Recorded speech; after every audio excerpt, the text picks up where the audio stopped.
What's up, you guys? Teller checking in for PFL 5. As promised, we are going to start doing prediction videos for all of these PFL cards moving forward. Obviously, with the PFL merging with Bellator, I really feel this promotion has a lot of momentum behind it. I like the fights they're putting together. And why not? This channel is about all things MMA. So instead of just doing the UFC prediction videos, you guys can expect a prediction video for every PFL event moving forward. If you're new to the channel, we are going to talk every fight, how we see the fight playing out, how the fighters match up, and we will also dabble into the betting odds and what we think of the betting odds on the fight. Before we jump into the first fight, if you can, please like this video, subscribe for all types of interesting MMA content coming your guys' way. It means a lot to me, guys. Really making a push with the channel right now, and I'm trying to take this thing to the next level. It starts with you guys. Also, go catch me on all my social media. I'm on Instagram at MMAFortuneTeller_, and I'm on Twitter at the MMA Teller, and we are powered by BetUS. Sign up through the link in the description of this video. You're going to get a 125% match on your first 3 deposits, and if you do that, let me know, because as always, I got a special gift lined up for you guys. Appreciate you guys. Now, I'm going to do this video a little bit differently than how I do my UFC breakdowns. I'm going to start with the main event for this PFL card because I do want to work my way all the way to the first fight of this event, and I don't want to bore you guys, for some of you guys that are looking more towards the main card fights or whatnot. So for all you real hardcore fans, or for you guys that want to see me talk about every single fight, you guys just stick with me through this video. But we're kicking things off right away with the main event. And any feedback is welcome. Comment below if you guys would rather me start with the first fight and work my way towards the top, or keep it like this. Comment below. Let me know. I appreciate that feedback. In the main event, we have Clay Collard taking on Mads Burnell. Both of these fighters coming off very different type of performances. First and foremost, Mads Burnell, he looked atrocious in his last fight, right? He came in as a favorite over Michael Dufort. He was walking forward with his hands down. He was sloppy. And it cost him there. He got submitted in the second round. But before that submission, too, Michael Dufort was taking over that fight. And I thought that Mads Burnell looked really bad in that fight. He's an ex-UFC fighter that was known for his grappling, but he's shown development with his striking. He's a scrappy type of dude. He's a fun fighter to watch. I will give him that. He's a fun fighter to watch. He likes to put on a show for the fans. But I think that type of style is going to really cost him in a matchup here with Clay Collard, Clay Collard, also an ex-UFC fighter, a fighter that was known back in the day, if you guys remember, for having professional boxing experience. And at that, he had boxing experience against very high caliber fighters. Was it Terrence Crawford or somebody? He's been in there with some high-level boxers, and you see it in the cage. He's an extremely high-level striker. He sees things in slow motion. His game has developed so much throughout the years. I consider him a high-caliber grappler at that. He's just a very well-rounded fighter, and I think he's the superior fighter here.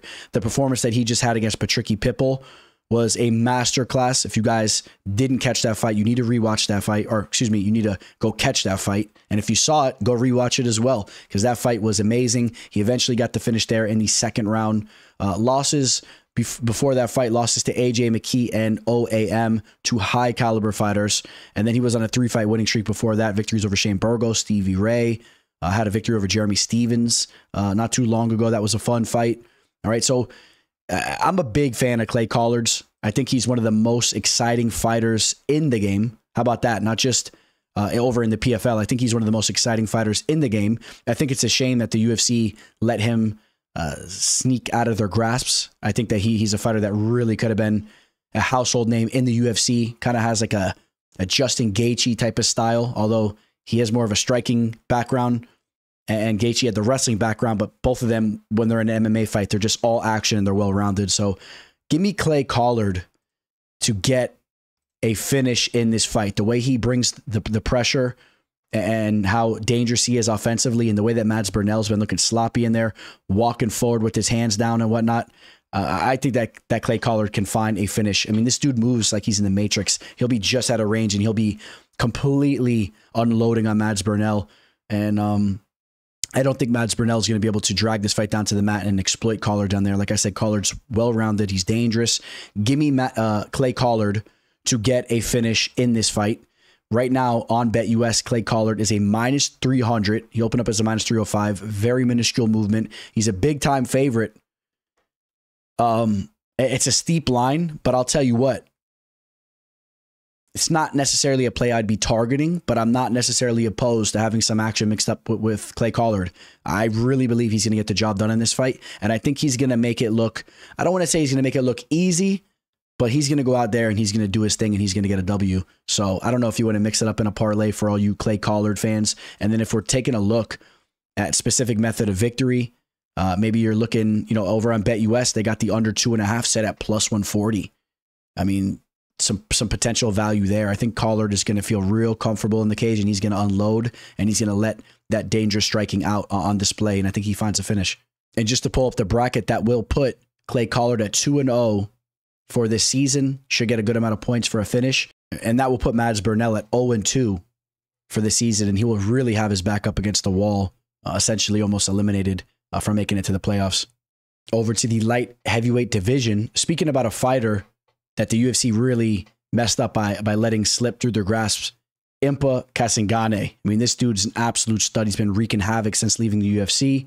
But hey, it's probably better off for us MMA fans that the UFC let some of this talent slip through their fingers, because we got fights like this to talk about. Impa's been involved in some very exciting fights, specifically in his last fight where he went to war, excuse me, just 2 fights ago where he went to war with Johnny Eblen. That fight went to a split decision. A lot of people thought he should have won that fight. A lot of people believe Johnny Eblen to be the best middleweight fighter in the world. He's one of the best middleweight fighters in the world. I mean, that was a great performance, win or lose.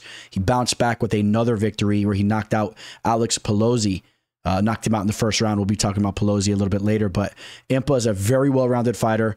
He fought in the middleweight division in the UFC. He's been bouncing back and forth in the light heavyweight division and in the middleweight division. He fought my boy Sasha Palatnikov in the UFC, got the better of him there, and Sasha's a dangerous striker, so he was able to go to his grappling, which is something I want to bring up because Jakob Nedoh is a fighter that has dangerous striking, but he's going to have a size advantage, I would say. I'm interested to see how they look when they face off, but I think that Impa's grappling abilities, even though he may be a little undersized, will be just fine because he has some solid grappling skills, and I don't think he lets Jakob get on top of him. I think this is more of a striking affair where Jakob does possess some big power in his young MMA career, just 10 professional fights. Early on, he's just knocking dudes out left and right.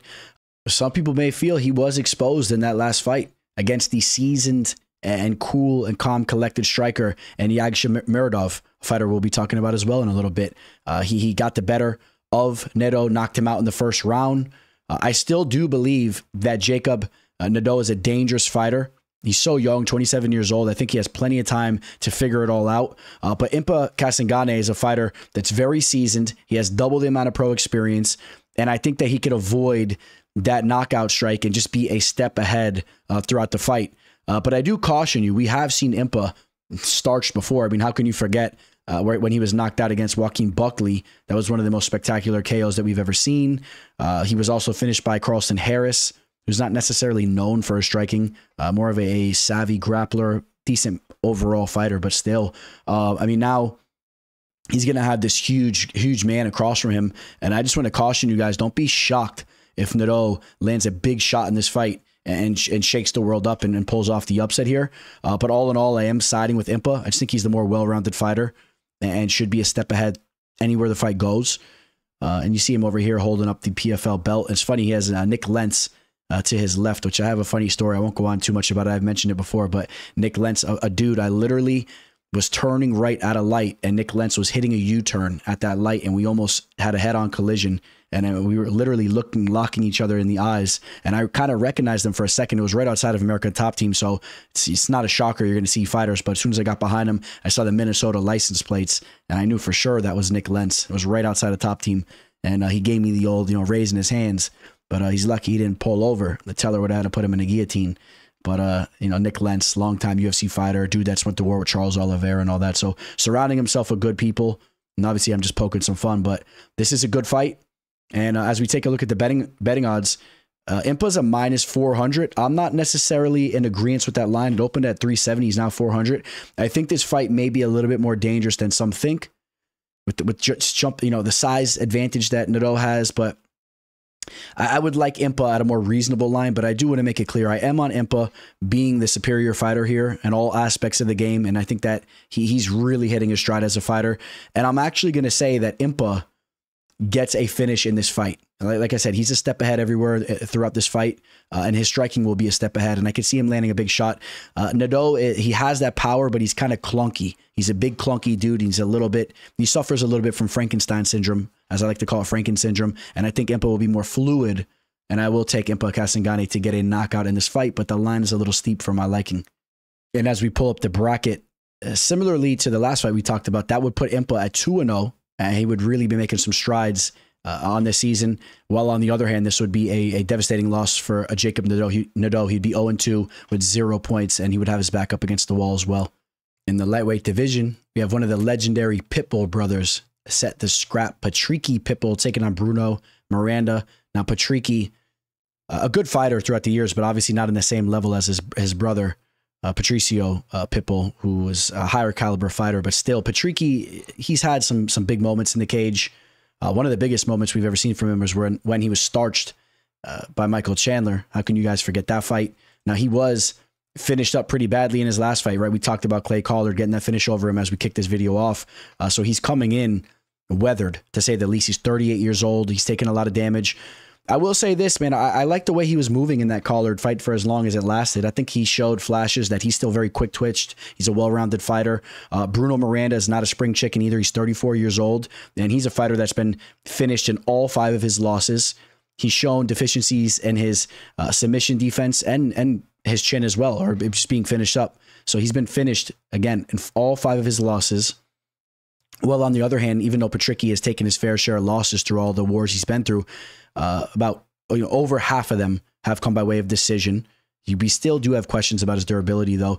Bruno Miranda, a fighter that really likes to work the leg kicks. I think that Patricky can handle himself just fine there.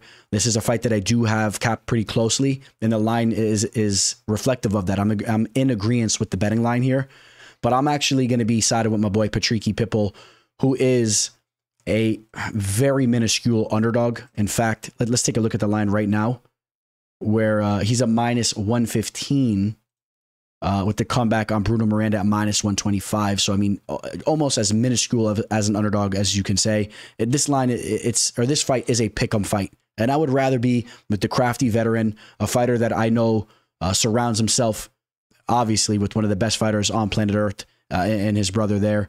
Just, the whole crew over there, too. I mean, it was this Captain America, whatever this guy's name is, used to train with, or still does train with, Henry Cejudo. I mean, they surround themselves with good people, and I think he's going to be fully prepared and motivated to bounce back with the victory here.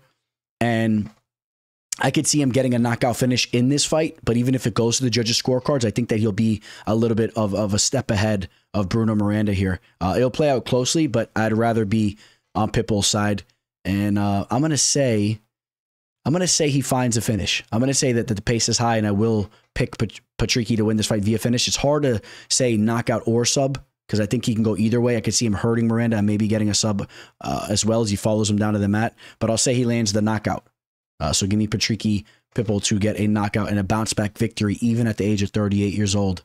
And Patricky really needs this victory, as he lost his first one. He doesn't want to go 0-2. This is Bruno Miranda's first fight on this season, so obviously he wants to get a quick start out the gate as well. But this is a much-needed victory for Patricky here.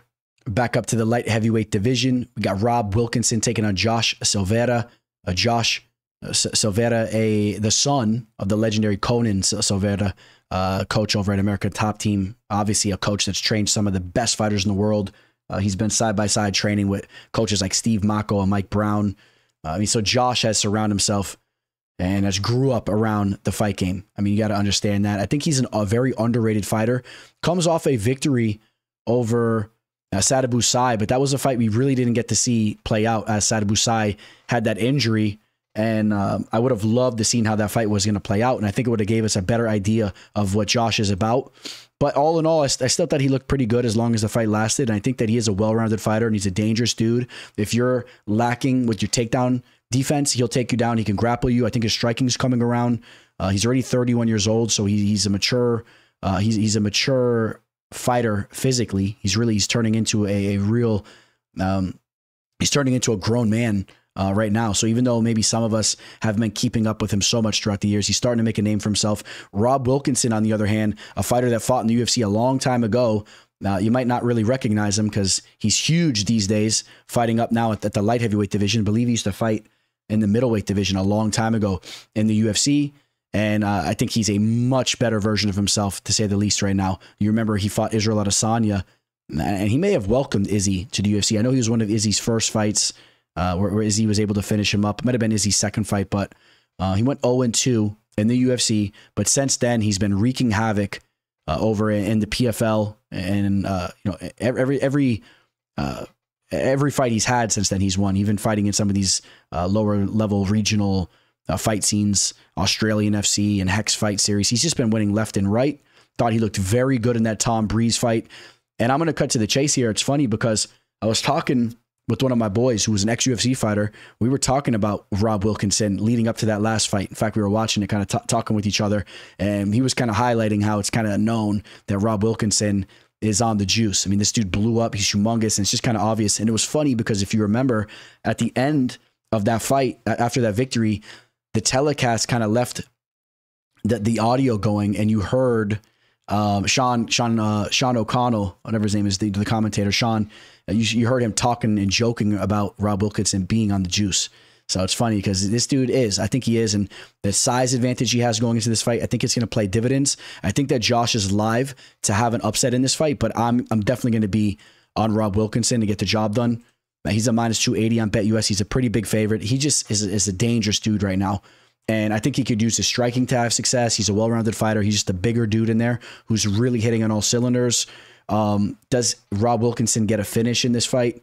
I'm going to say he's live to get a finish. We haven't seen Josh finish thus far. He's shown to be a durable dude. I would not be shocked if we see a finish, though, because Rob is a dangerous fighter who has finished every single one of his documented victories. We have 4 unknown type of victories. I'm sure he probably finished those up early in his career as well against low-level competition. He's a fight finisher. Give me him via finish. And both fighters were victorious to kick this season off. So both fighters sitting in a good spot point-wise, and the loser can easily bounce back with a solid victory after this. Michael Vick here at BetUS.com. Get it all. Huge bonuses, great odds, a race book, live in-game betting, and a casino. BetUS, my online sports book and casino. In the light heavyweight division, we have Yagshimuradov taking on Simon Biyong. This is a good fight here. 2 dangerous strikers. Yagshimuradov, I believe, is the more proven fighter at this point in time. Biyong was exposed in his last fight as far as his grappling goes, but I mean, it was against a very high caliber grappler in Antônio Carlos Jr., but he finished him up there in the first round. This is a fight that I do feel that Yagshimuradov has to be careful. I think he'll be the more fluid and more dangerous striker, and I do see this fight playing out there. But Biyong has shown to have some power and some finishing ability. He has finished 5 of his 9 fights via knockout, and he is a powerful dude, but he's a much more green fighter. And I think that Yagshimuradov, with the amount of experience that he has, and this is a guy that has 30 professional fights compared to the 13 of Simon Biyong. I think that Yagshimuradov handles business here. He looked very calm, cool, and collected to me in his last fight where he went out there and knocked out Jakob Nedoh in the first round. We already talked about that. So I think he's hitting on all cylinders. He's had some big knockouts before. Over in Bellator, he knocked out Rafael Carvalho, if you remember that fight. Rafael Carvalho, a longtime Bellator fighter. I'm going to side with the more seasoned fighter here. And this is a fight where I think we could easily see a finish because I think they're going to clash. I think there's going to be some big shots thrown. And it's interesting because Simon Biyong has never been knocked out before. He's been subbed. He's been exposed there. And maybe we see Yagshimuradov hurt him and follow him down to the mat, and he could pull off a sub. But I would feel more comfortable saying he lands the knockout. Just the way he's been looking on the feet. He's moving really well out there. And he is a -360 favorite. He's a steep favorite. I'm not really sure about that line. It's another high line on this card. It's not one I'm necessarily targeting. Let's pull up the props for this fight so we could kind of talk about something. So the under 1.5 is set at +130.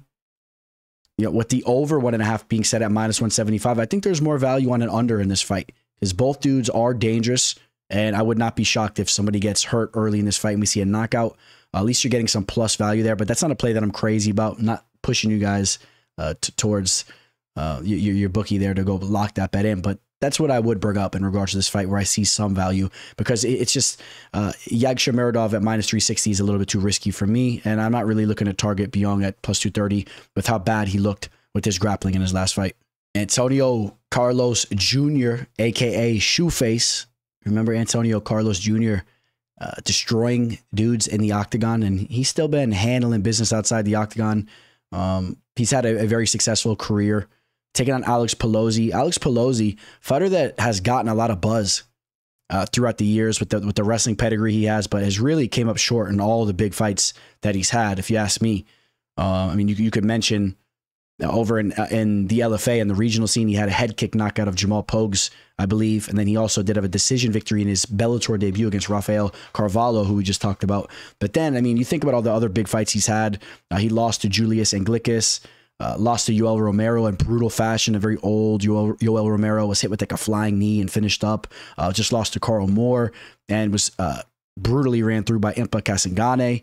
So, I mean, the stock on Polizzi is down as far as I'm concerned, and it never really was that high for me. I understand he's a fighter that trains with some big names in the game and had the wrestling background, but this is Antonio Carlos Jr. all day. If Polizzi tries to use any of his wrestling, I think he's going to get caught in a sub, and in fact, I think Antonio Carlos Jr. would welcome those wrestling entries from Polizzi. He would love for him to shoot, and even standing, Antonio Carlos Jr. is a fighter that has shown a lot of development over the years, and he throws some heavy shots there as well. I think Antonio Carlos Jr. is just a better overall fighter here, and I think that he's going to find a finish. He's a minus 350 favorite, so maybe it's something you want to mix up in a parlay. That line's not too high for my liking, because I'm pretty confident in the pick here.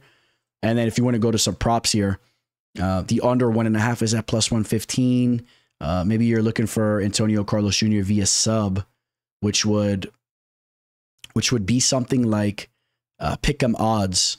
So, I mean, just to understand what you're looking at there. And you might just want to go for the under, which is at plus 115 on BetUS, just because, you know, if he's going to get that sub, it probably would be by the time it would probably be before the halfway mark. If he's going to have success, I think they're going to clash. And Polizzi is a fighter.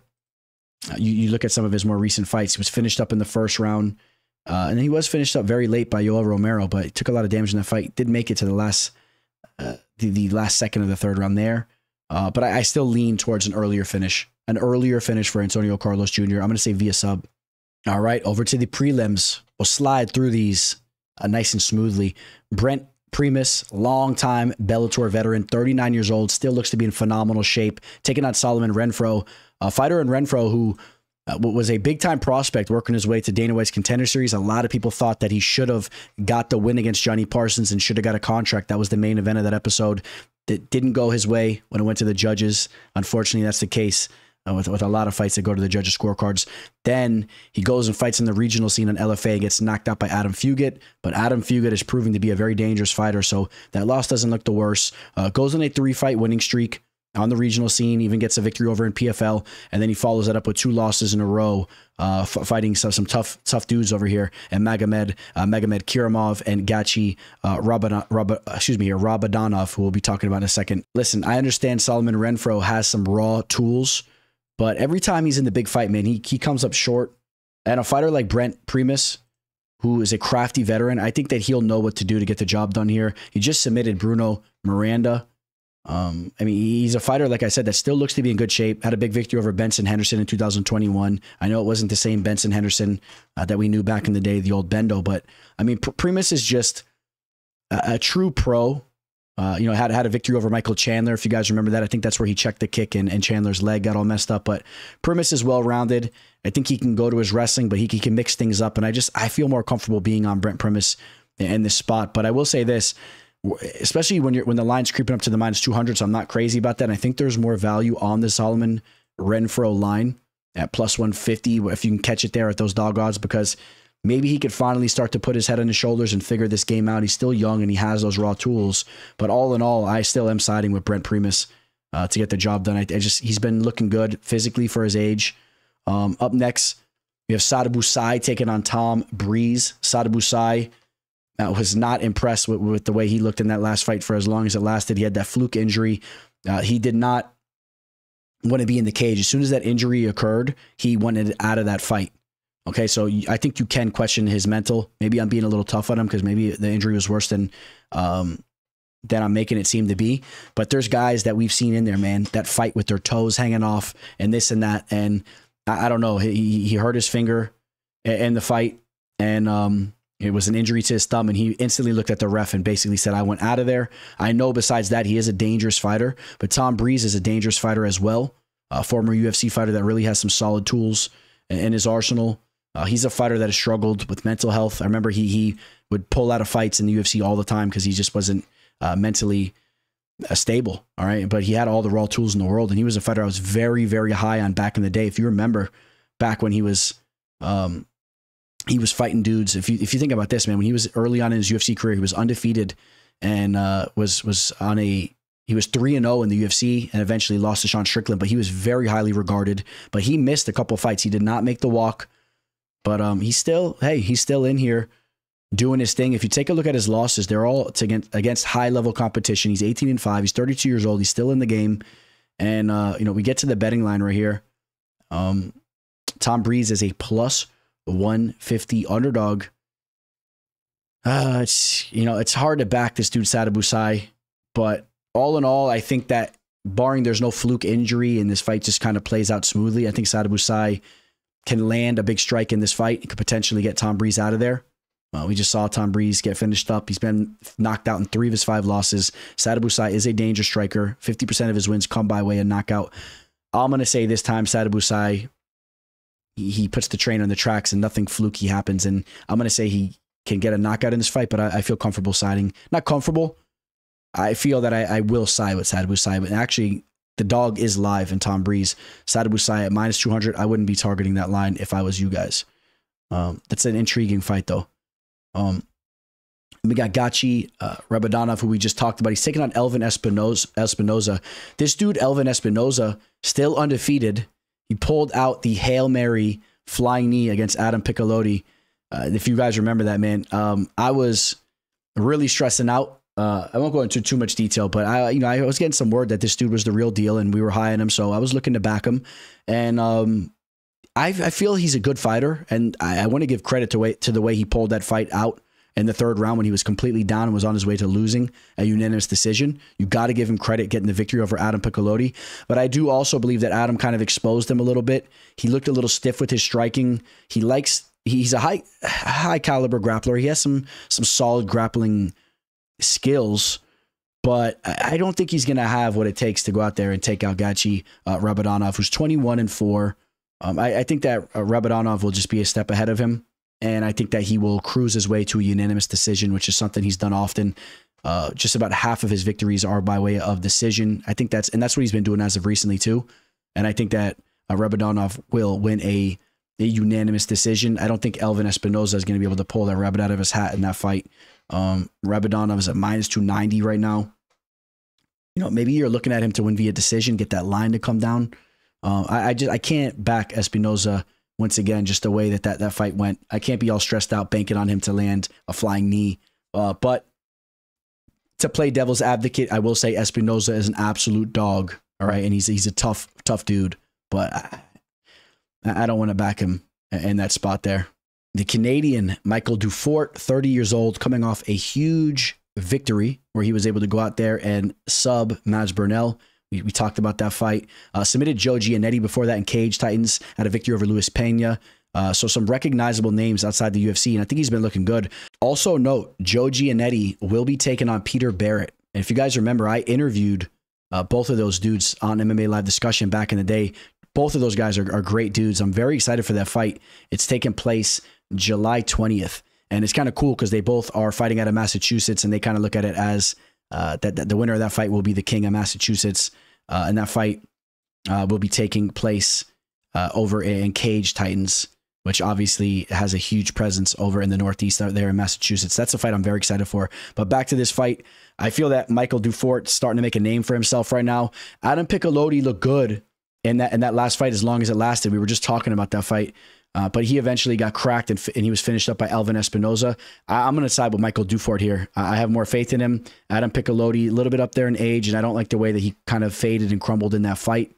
That was a sloppy finish that he had happen against him. And I think at the same time, Michael Dufort's been looking pretty good. He's a minus 155, opened up as a minus 215. A lot of action coming the other way. So I think the line's even more of a bargain line. I think this dude Dufort is looking pretty good. And Canadian mixed martial arts has really been on the downhill. Hopefully, Dufort can be a name to represent that country moving forward and can really start to make some noise. And speaking of Canadian MMA, another dude that I interviewed on MMA Live Discussion a long time ago after he fought on Dana White's Contender Series. He was just a kid. He was like 23 at the time. Anthony Romero. He's taking on Sergio Cossio here. Anthony Romero, 12-2, no longer undefeated, which is not a bad thing. You know, he's learning as a fighter. He lost to JJ Okanovich and Olivier Aubin Mercier. No shame in that loss there. I think that Romero still has some legitimate potential to make noise. He's very young. I like Romero in this spot. I think he is the better fighter all around. And Anthony Romero right now, he's a pretty hefty favorite. He's a minus 340. Maybe you're mixing him in a parlay if you want to have action on that fight. I think Romero handles business there. He's a minus 340 on BetUS. Don't let that line get out of hand. Don't let it get in the 400s. But Romero's a good fighter. He's a young fighter that's still getting better and better. So give me Romero there. He was a great dude, too, to speak with. Class act. And he's a good dude. Andrew Sanchez taking a Carl Albrechtsen. Carl Albrechtsen, a stud athlete, a fighter that's 14-5 now, just bounced back with a big victory. He had that knockout victory in the first round over Macedo. But before that was on a 2-fight losing streak against Grant Neal and Carl Moore. Carl Moore, an underrated fighter.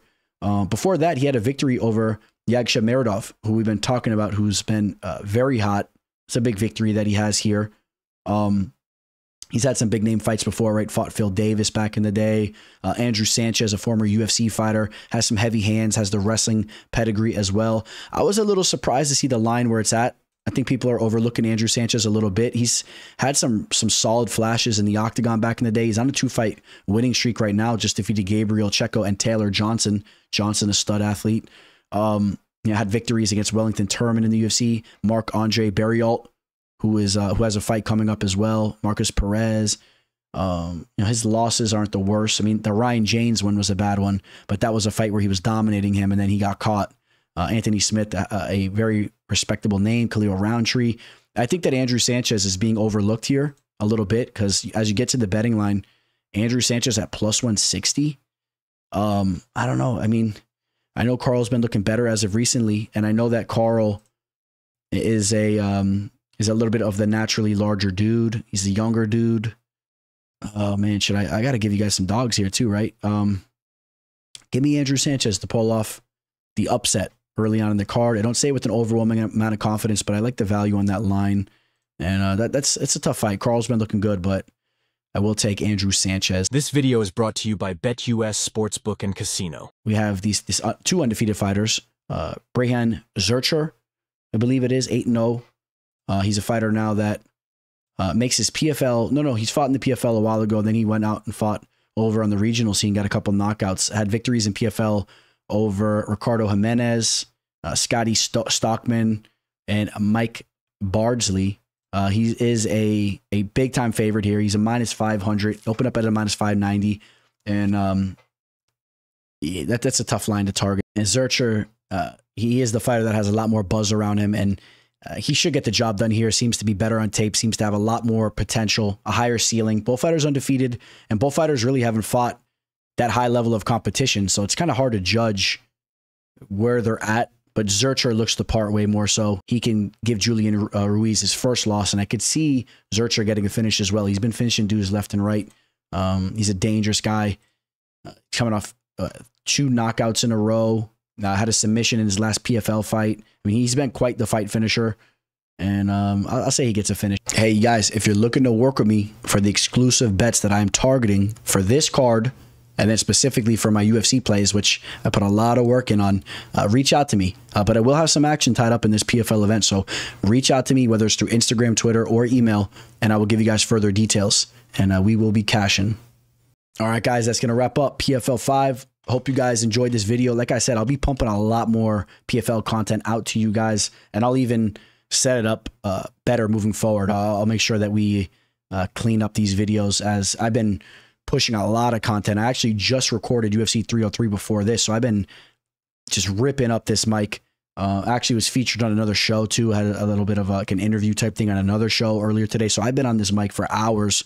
So excuse me if I kind of faded a little bit towards the end of this video, but I will be recording these PFLs exclusively. I'm going to give them their own time slot, and I'm going to put a lot more work into the graphics and all that. So I appreciate you guys for tuning in, and make sure you keep up with me. Please subscribe to the channel if you like what you saw, like the video, and I can promise you guys that you will see a lot of growth from this channel. Thank you guys so much. Signing out. Teller. Welcome to the show, this the MMA fortune teller. Yeah.